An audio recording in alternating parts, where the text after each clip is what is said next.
blusaf, they can wear an elite, Sales and Sorga and himself haf, blood and blessa and Eikberger jenikt.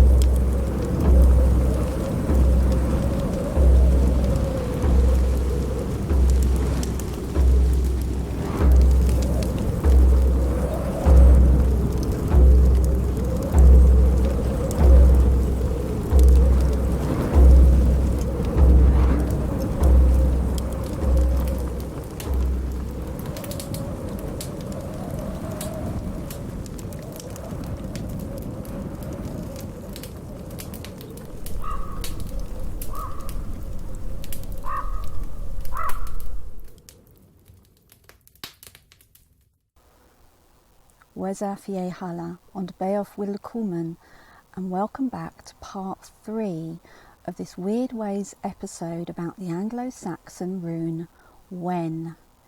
Now, before I get started, I would just like to say a big thank you to everybody who has subscribed.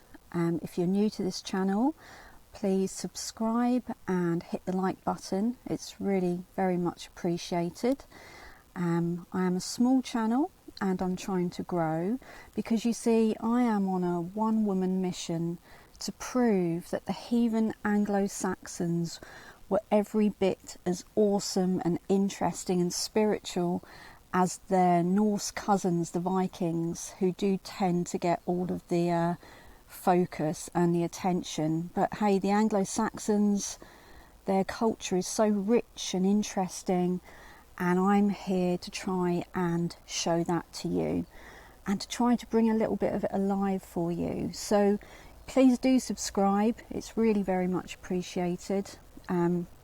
If you wanted to support me further, I do have a Patreon, and you can also buy me a coffee. So each thank you they. And also just a big thank you to all of my patrons. I really do appreciate you. Right, let's get into this episode. So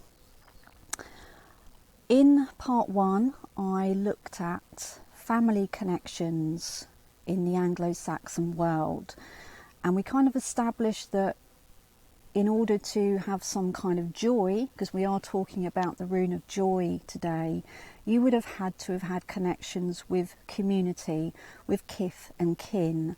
Now today I want to look at a different type of relationship, a different type of connection, and we're going to be getting a little bit saucy because today we are talking about sex, sexuality and gender in the Anglo-Saxon world.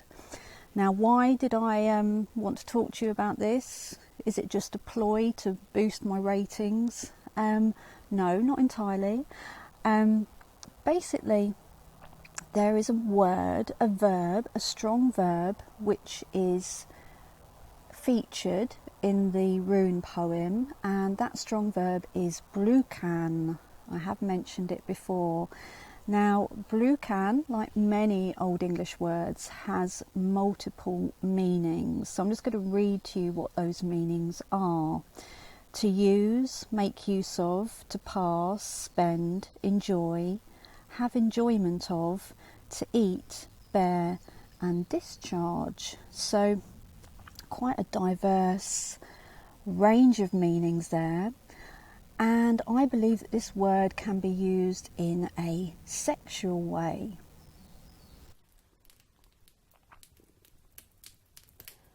Anna ich suitha bleak hina.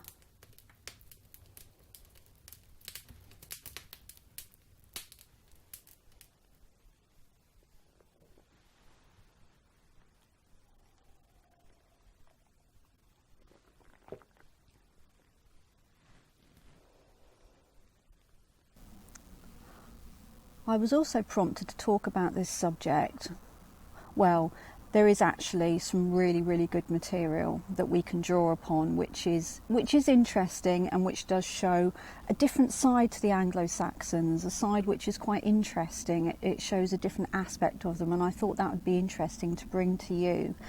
And of course, we are talking about joy, and I think it would be fairly hard to deny that generally sex is considered to be quite enjoyable. After all, it is designed that way for the procreation of the species, after all.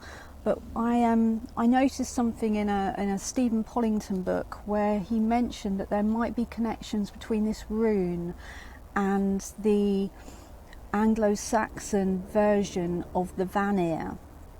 And of course, the Vanir are gods, goddesses, deities, which have very strong connections with sex and sexuality.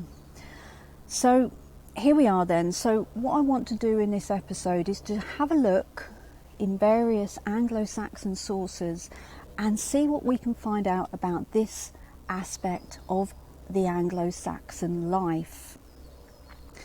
Now, before I do that, I want to talk briefly about attitudes to sex post-Christian conversion, because the Christians in those days had some pretty interesting, shall we say, views about sex and sexual activity.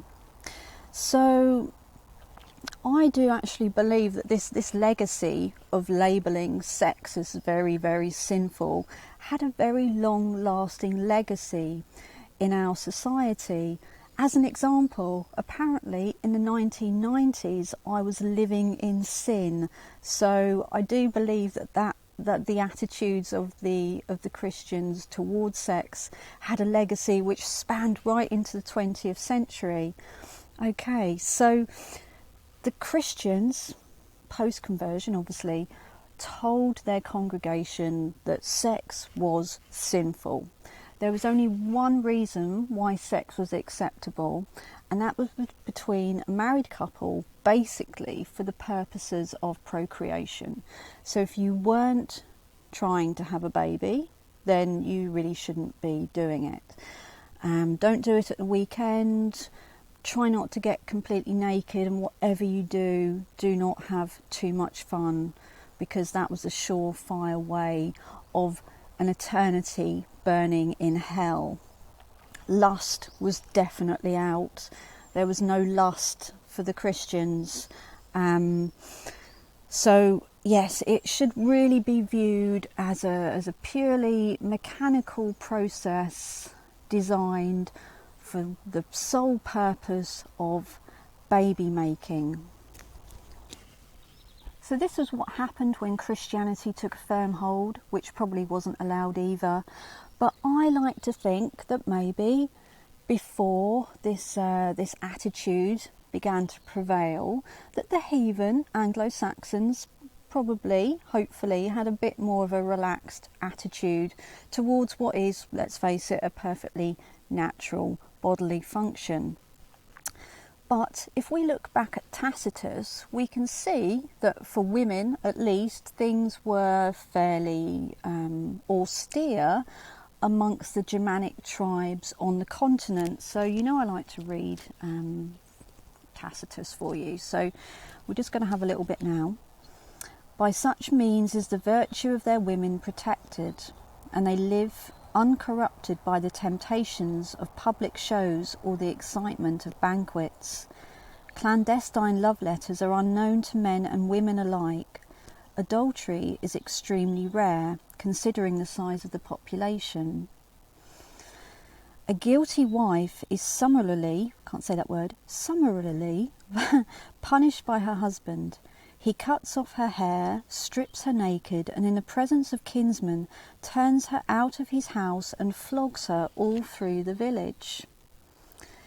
They have in tact no mercy on a wife who prostitutes her chastity. Neither beauty, youth, nor wealth can find her another husband.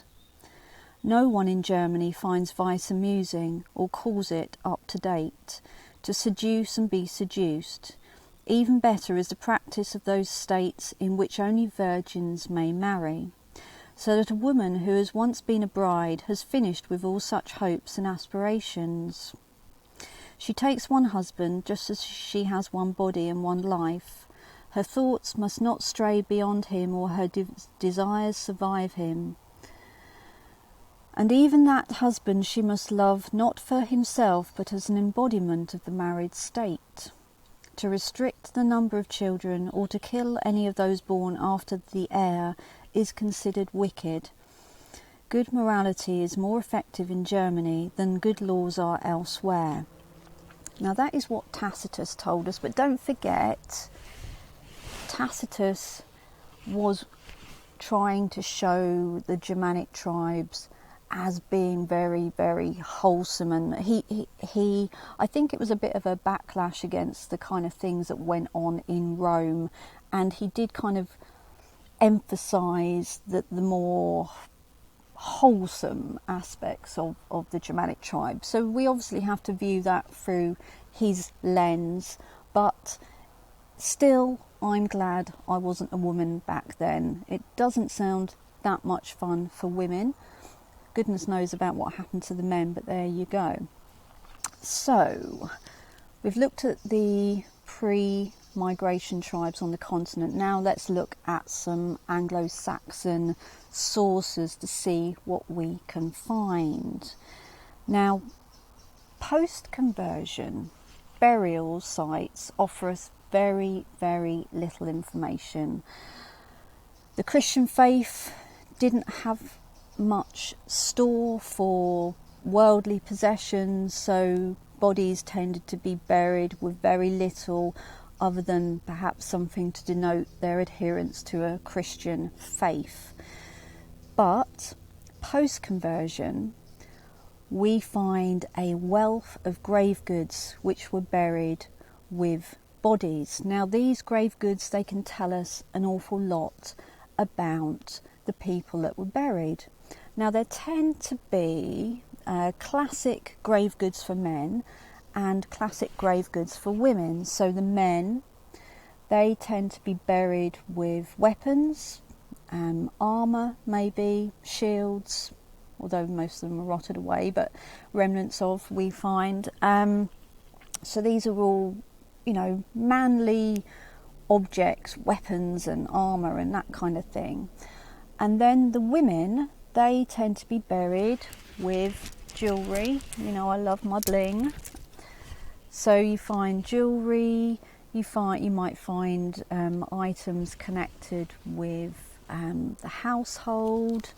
We've also got, don't forget I've mentioned these, we've got the old girdle hangers showing which is a symbol of femininity for the Anglo-Saxons. So what you tend to find is women's bodies buried with these very feminine items and male bodies buried with the weapons. Sometimes where a skeleton is too badly decomposed to actually be identified, the body is sexed purely on the objects which are found in the grave. Now Nick Stoodley made a study of 46 of these pagan burial sites, and he looked at it from the perspective of gender. Now I would love to be able to afford that book, but I just can't. The problem with doing all of this research is I keep finding these really amazing books that cost hundreds of pounds that I really want to buy. But what he did find in his study, which is really interesting, is that sometimes we have male bodies buried with female grave goods, and sometimes we have female bodies buried with weapons. Now when you consider that to deposit these grave goods, it wouldn't have just been some afterthought where a few objects would have been chucked in the grave. This would have been very carefully thought out and planned. and almost staged, I would say, by the people close to the deceased, the relatives, the friends. They would have made conscious decisions to place certain objects into the grave of the person who had died. So what does this suggest? Well, it's really hard to know, because gender is constructed, and to look at those ancient people through modern gender lenses would surely give us the wrong picture. But it does beg the question of whether there were men who identified as women and women who identified as men living in Anglo-Saxon times, and the fact that they were buried with these objects does kind of suggest that this was accepted by their community. As I've said, it is of course really difficult to know, and we can only speculate, but we do know that men were sometimes buried with female items and females were sometimes buried with masculine items. Of course, you could say, well, maybe the women were buried with their weapons of their husbands or their brothers or their fathers. Well, I'm pretty sure that all women would have had male relatives, but all women were not buried with male items. So, you know, it really is something to think about, and it is, and perhaps, you know, we look at such matters after many hundreds of years of a predominantly Christian faith having a very strong influence on society. The Anglo-Saxons didn't have that, so it's quite likely that these things could have been much more accepted in those days than perhaps they are now. Now, an interesting place to have a look to see what the church, we're talking obviously post-conversion, what the church deplored and detested, is to have a look at the Penitentials, the Anglo-Saxon Penitentials.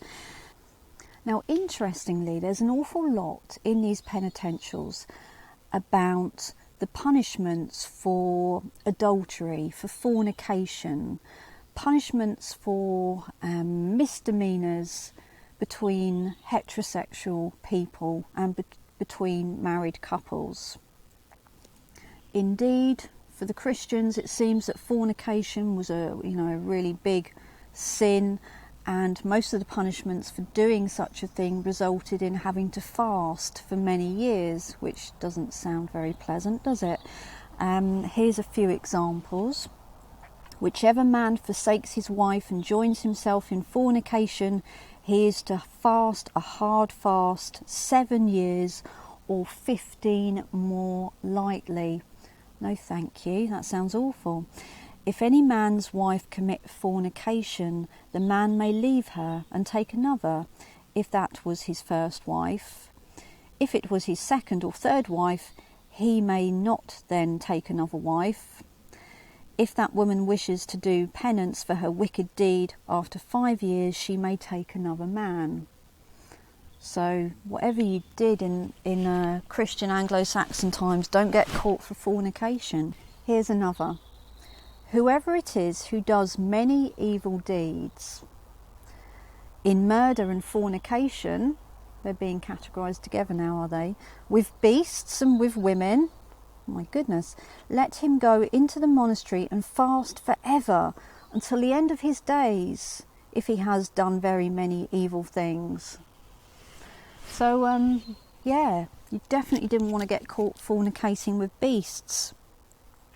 Spend all of your days in a monastery fasting. So, there are a few of these penitentials which focus on same-sex activity, but these are vastly outweighed by the number of penitentials which are about heterosexual sins. So here's a few of those from the Scrift Book. He who has intercourse with an animal or a male person is to fast 10 years. It's interesting how they're grouping humans and animals in the same category here. If boys have intercourse between themselves, let them be flogged. If a woman has intercourse with another woman, she is to fast 3 winters.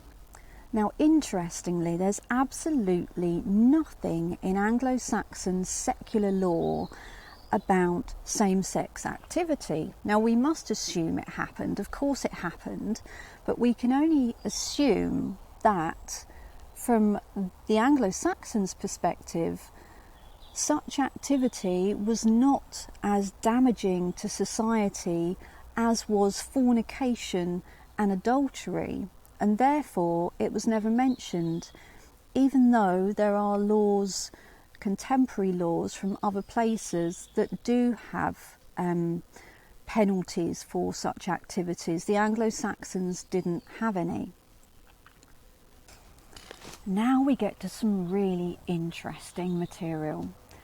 I refer to the Exeter Book of Riddles. Now, the Exeter Book of Riddles is a wonderful manuscript that we are very, very fortunate that has survived into modern times.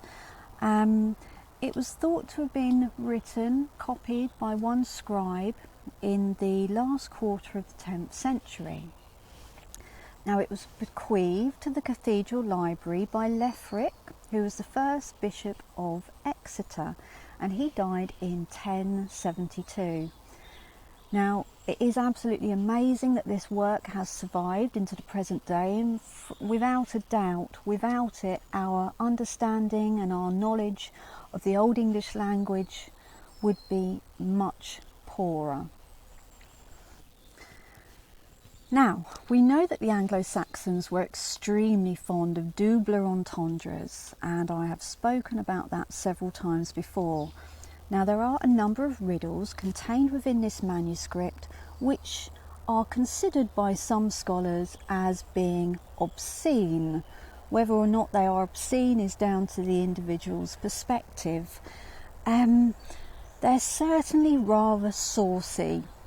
And there's one which I could not even mention on this channel, but I am gonna read a few of them to you because I find them extremely interesting, and I think they show us a different side to the Anglo-Saxons.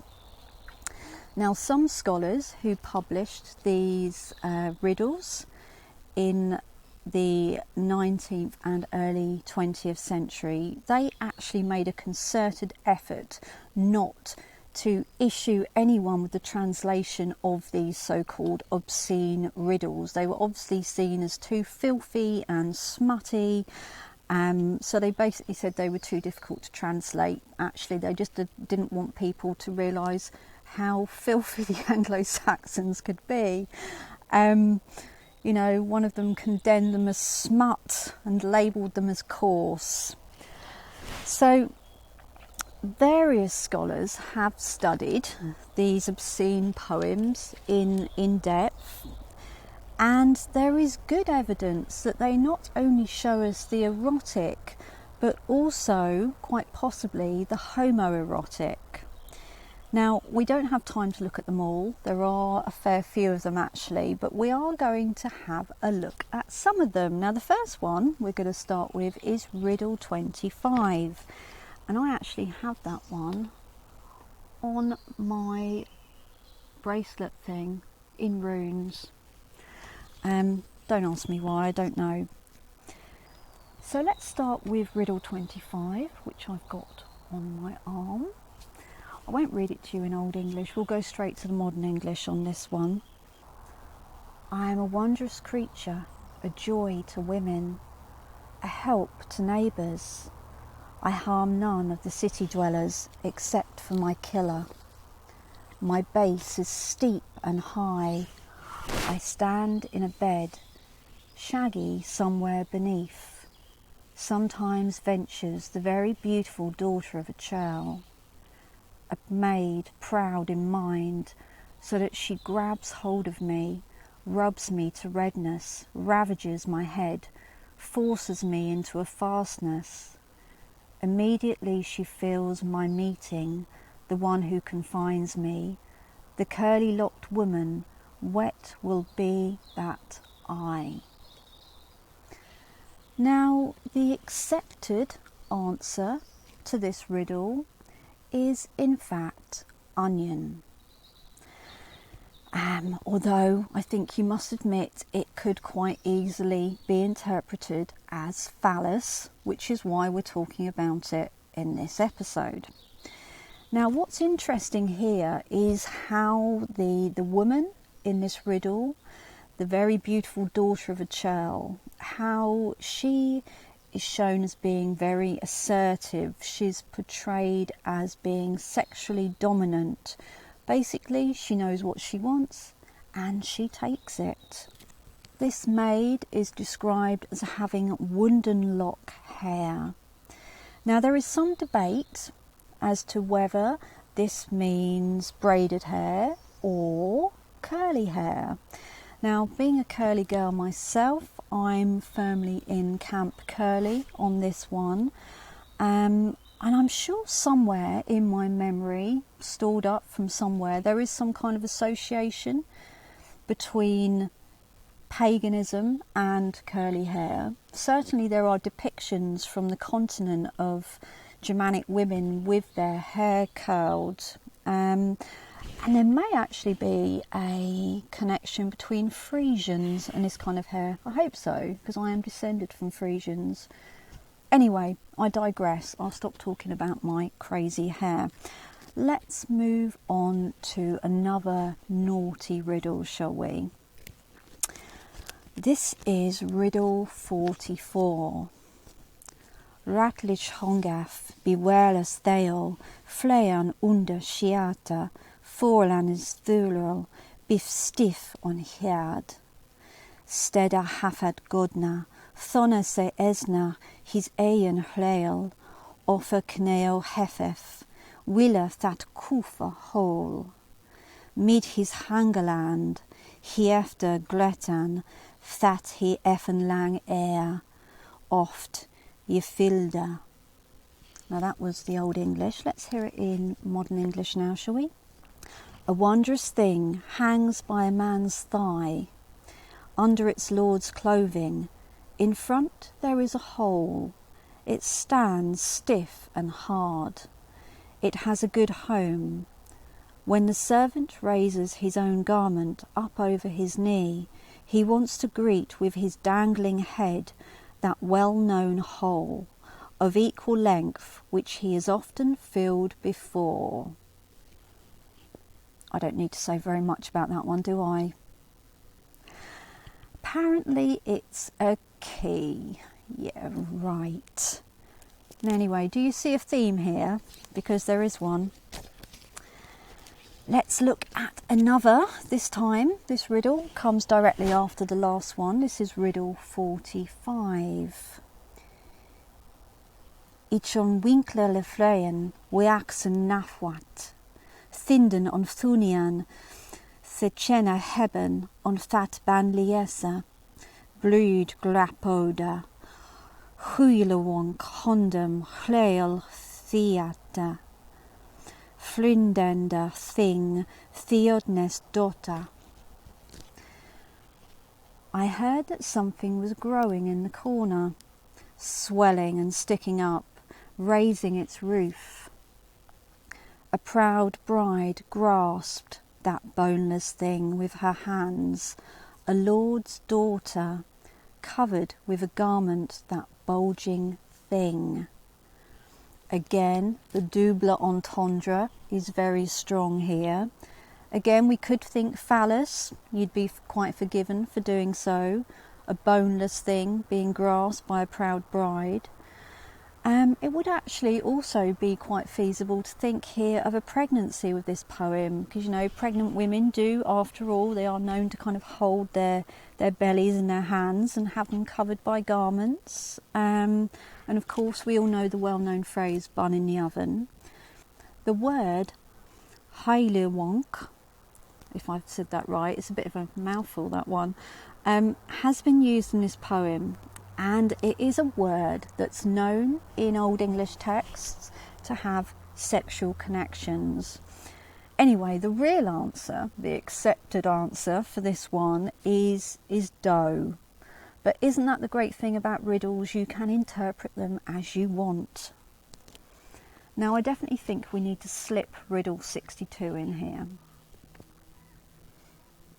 Ich eom herd and sharp, in gonus strong, thorv sifes from, frean on fulkuf, wada under wamba, ond me Wēsaþ, rutna luma, link bifon ofesta, se mechon thief, aften werdna, halef mid hleil, huilem ut tooth, on hola hartna, huilem eft falef, on nirlo nafwea, nudif switha, sutherna se, saga hwat each harta. I love that last line. Saga hwat each harta. Say what I am called. Anyway, let's hear the modern English. I am hard and pointed, strong going in, firm departing, not unfamiliar to a lord. I go beneath the belly and myself open a fitting passage. The warrior is in haste who presses me from behind. The hero in garments, sometimes he draws me out. Hot from the hole, sometimes again ventures into the confines of a narrow, I know not where. He vigorously urges the man from the south, say what I am called. I do believe Woden approves of what I'm doing, as I've just heard a raven. So once again, we see this word, nafwea, which cropped up in riddle 25 on my bracelet, which means something like in some place unknown or I know not where. Now it's preceded in this case by the word nirlo, meaning narrow. So it's a narrow I know not where. So this poem is very masculine in its words, in its tone, in its language. There's very, very little reference to a woman here. Now the only word which could be interpreted as kind of feminine would be wamba, womb, but that can equally just mean stomach. So there is absolutely nothing in this riddle to suggest it is an encounter between a man and a woman. It could quite as easily be between two men. The real answer, the accepted answer, is poker, by the way. Now I want to talk about this, not the poker, I want to talk about this possibly two men situation. So we've already seen from the archaeological evidence that the pagan Anglo-Saxons definitely buried men with female grave goods and females with male grave goods. We know that. You know, as I said, we can draw various conclusions from that, but we don't actually know.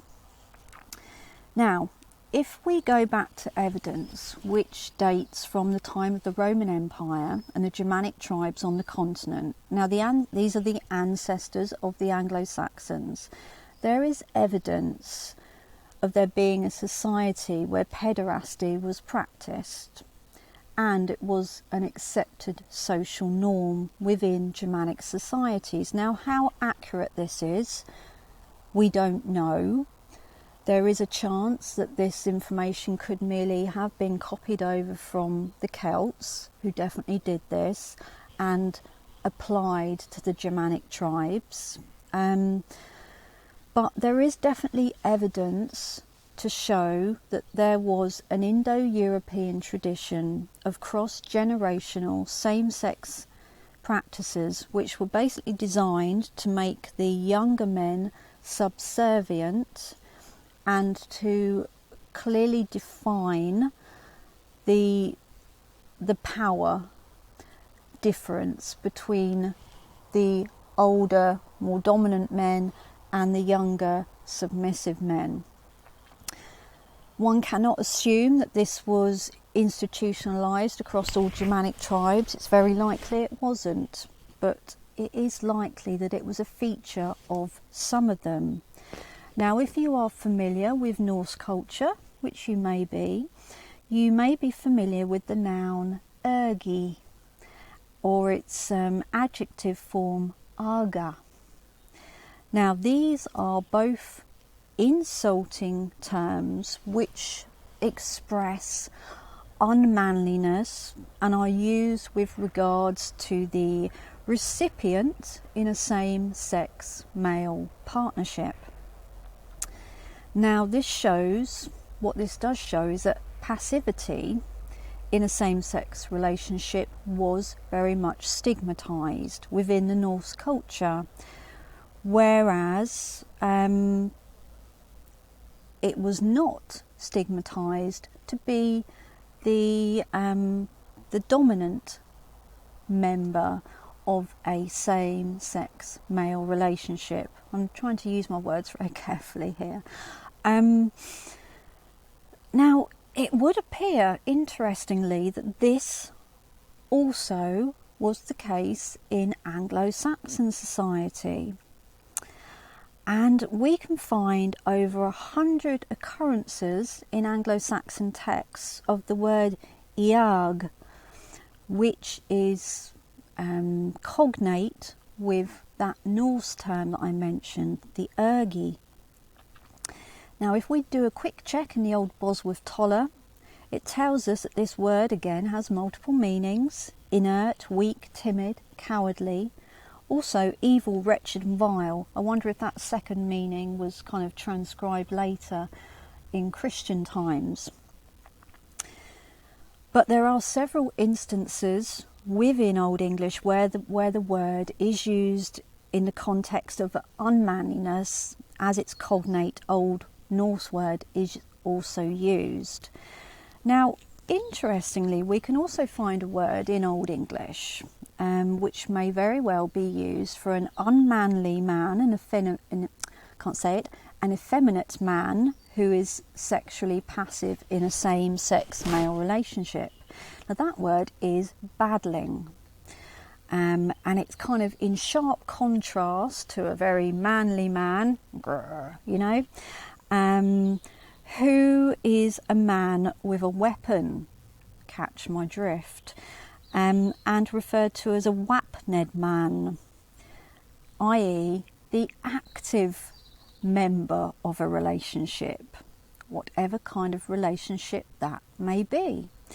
Now, looking at all of the evidence, it does appear to me that same-sex relationships between men were not that unusual during heathen Anglo-Saxon times, and were to a certain extent accepted, so long as you were the one giving rather than the one receiving. Now, having said that, we simply must discuss Riddle 20 from the Exeter Book. Now, it's quite a long one, no pun intended, so I'm not going to read it to you in Old English, although I will read you the beginning, because I love this. It's just wonderful. It's just wonderful Old English alliteration. I'll read you the first few lines and then we'll look at the modern English. Ich wunderlicher wheat on je win schiapen, fleon minem leof, ferler je yeerwed, berna is min bleofag, swilche bēoþ seomaf, we umber thonna waljim, the me weldan yiaf, se me widgalum, Wēsaþ wheelum, silfum to sacha. Sorry, I got a bit carried away there. Okay, let's have the modern English. I am a marvellous creature, shaped for battle, dear to my lord, beautifully clothed. My mail coat is partly coloured, likewise bright wire stands about the slaughter gem that my ruler gave me. He who sometimes directs me, wandering widely to battle, then I carry treasure throughout the clear day, the handiwork of smiths, gold in the courtyards. Often I kill soul-bearers with battle weapons. The king clothes me with treasure and silver and honours me in the hall. He does not withhold words of praise, proclaims my nature to the company where they drink mead. He holds me in confinement. Sometimes he allows me again, travel weary, to hasten unrestricted. Battle bold, I often injured another, fierce to a friend, I am widely hostile, accursed among weapons. I do not need to expect that a son should avenge me on the life of my killer, if a certain enemy should attack me in battle. Nor will the race into which I was born become increased by my children, unless I may turn, lordless, from the protector who gave me rings. Hence it is certain for me, if I obey my lord, take part in battle as I have already done for my lord's satisfaction, that I must forfeit the wealth of descendants. I must not be intimate with a bride, but he now denies me that pleasant play, who earlier laid bonds upon me. Therefore I must enjoy the treasure of warriors in celibacy.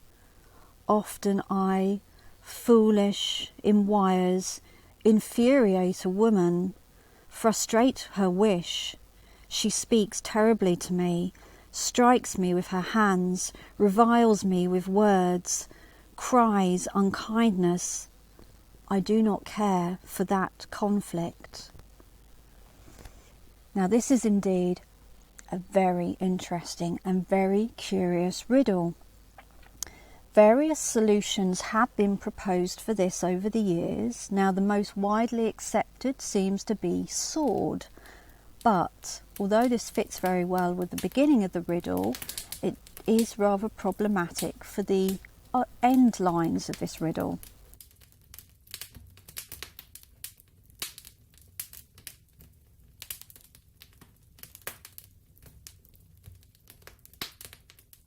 The hawk is another solution which actually does make a lot of sense. Now, as you've no doubt guessed, the reason we're talking about it here is that another solution to this riddle is, of course, phallus. Now, the wunderliche wheat, the wondrous creature, now he spends the first part of this riddle in kind of very jubilant, exuberant. It's talking about the joys of the hall, the being the hero. It's all very heroic terminology. The words are, it's all very Beowulf, isn't it? It's being in the hall with the Lord, it's battle, it's killing, it's being regaled, having praise.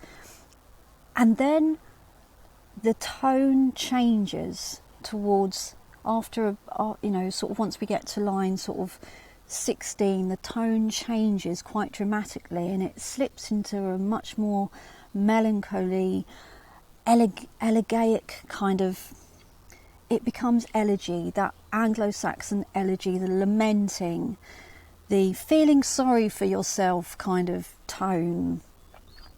Now let's take these lines as an example. Forthornich blucan shiel on hagostelda haletha yestriliona. Now hagostelda is one living in a lord's house, not having his own household, an unmarried person, a young warrior. So this is a word used for a retainer. He lives in his lord's house. He is unmarried. He doesn't have a wife. Now, yestriliona, that's from the verb yestrilionen, which is a verb that does mean to acquire, but it's a verb which is very often used in a sexual way, as in to beget children. So then if we reconsider that line, and I did emphasize the word treasure, because that isn't necessarily how it should be translated. Therefore, I must enjoy in this unmarried state the yestriona of heroes. As I've just said, this word was often used in Anglo-Saxon texts in a sexual way. So do you now see where I am going with this? Straight after the speaker has made the admission that he enjoys the yestriona, the sexual union of men, of heroes, then we are introduced to the angry woman. Why is she so angry? Perhaps she is angry because this wunderliche Wit, this young, unmarried hero, has been involved in a sexual relationship with her husband. Again, pure speculation, but this is how some scholars have looked at this very confusing and conflicting riddle. Now, riddle 42 is rather interesting because it is openly about sex. It's not hidden, it's not cloaked, it's not double entendre, it's up front and in your face, but it is actually about sex between chickens. So I'm going to read it to you in modern English. I saw two amazing creatures. They were playing openly outside in the sport of sex. The woman, proud and bright-haired, received her fill under her garments. If the work was successful, through rune letters I can say the names of both creatures together. To those men in the hall who know books, there must be two needs and one bright ash, one on the line, two oaks and as many hales. Who can unlock the bar of the hoard gate with the power of the key? The heart of the riddle was hidden by cunning bonds, proof against the ingenuity of men who know secrets. But now, for men at wine, it is obvious how those two low-minded creatures are named among us. Now, there's a few things I want to discuss about this riddle. The first one is the fact that sex is discussed openly and not cloaked in double entendres. Now, that's both interesting and unusual, but it does show a generally more open attitude to the subject than we would maybe expect.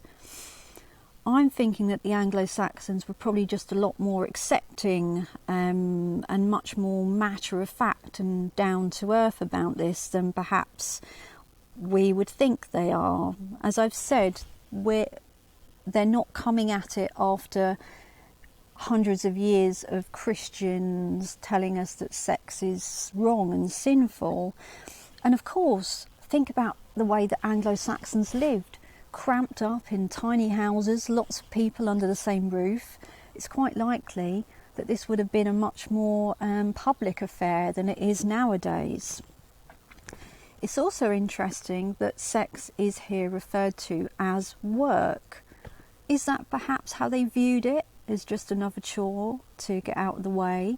But it's also referred to as sport and play. And thirdly, now in part 2 of this episode, I spoke about entertainment in the hall.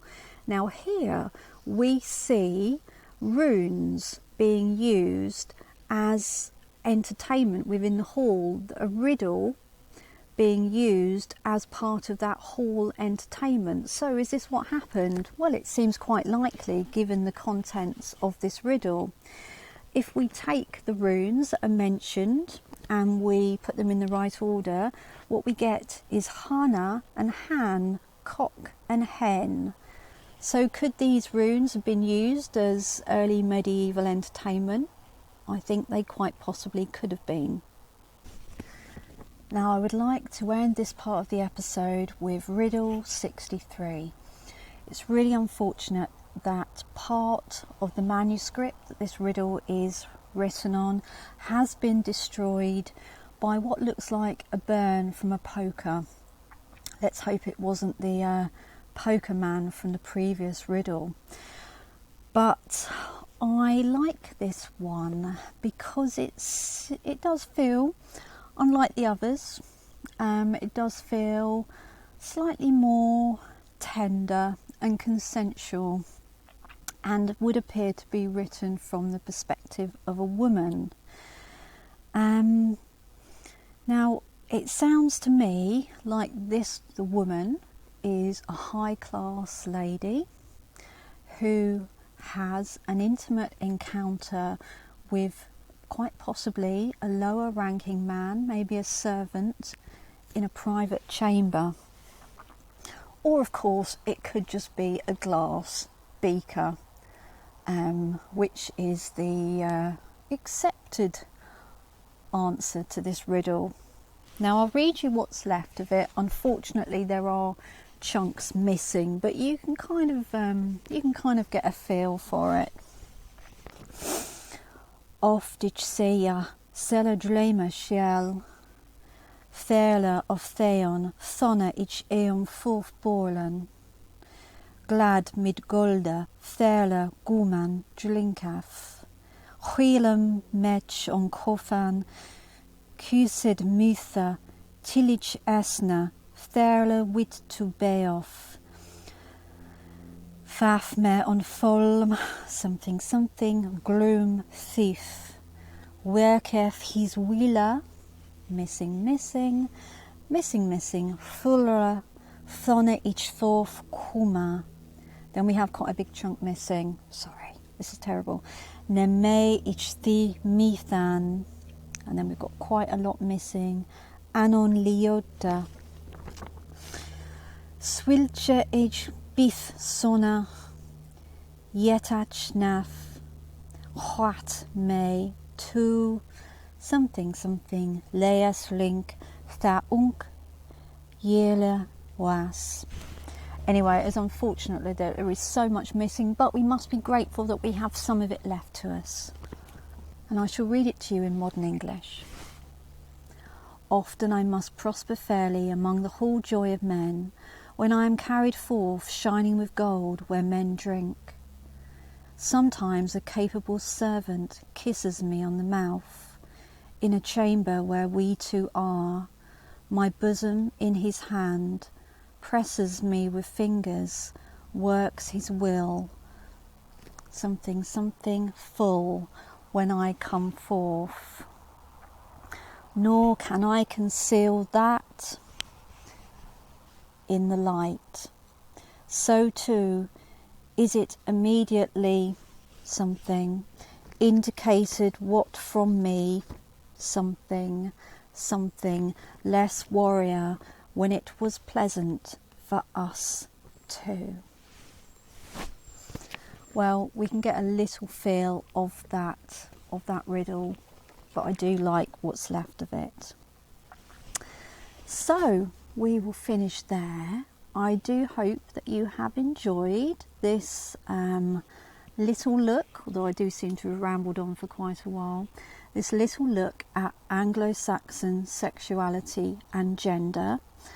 As I said, it is of course really hard to know exactly what was going on, because it's so hard not to look at things through a modern lens. And there are just a few threads left to us, so it's been interesting just to pick at those threads and see what we can find. So, in the next part of this episode, I want to turn my attention away from the things that brought the Anglo-Saxons joy and look at some of the things that brought them the care and the sorrow and the pain and all of that aspect of this rune poem. So join me for the next part of this episode, where we are going to be talking about medicine and magic and the things that the Anglo-Saxons did to help them to get better when they were ill. So for now, I would just like to say thank you so much for spending this time with me today. It's really appreciated. If you're not already subscribing, please subscribe to this channel, hit the like button, and it's great to hear your comments. Thank you to everyone that supports me. Thank you to my patrons. Details of my Patreon are below. So all that remains for me to say to you today is farewell and bēoþ hale.